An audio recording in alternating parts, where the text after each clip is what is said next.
छठी घाटे चलेली मीरा दे सिपुली में फल लेके छठी माई के गीत खूबे गावतारी आदित्य मल के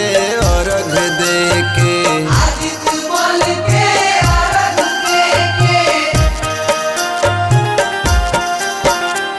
छठी घाटे चलेली रीता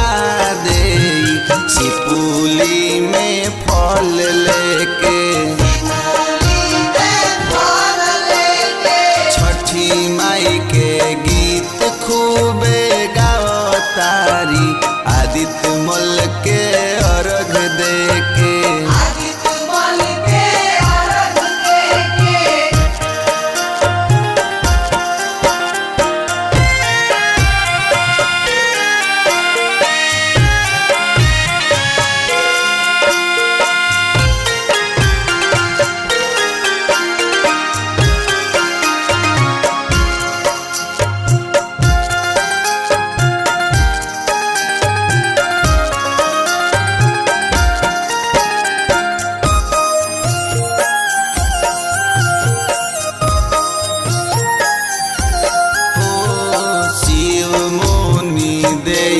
कोसी भर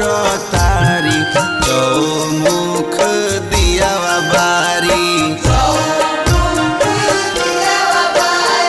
शुभम उत्तम मेहुल चननी तान तारे उखिया धैले आरी आरी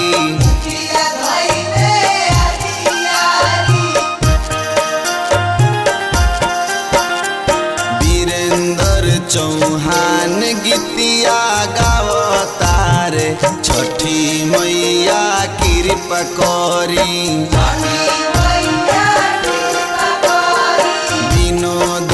बिहारी चंद्रिका भगत पूजा करस घरी घरी छठी घाटे चलेली सरिता दे सिपुली में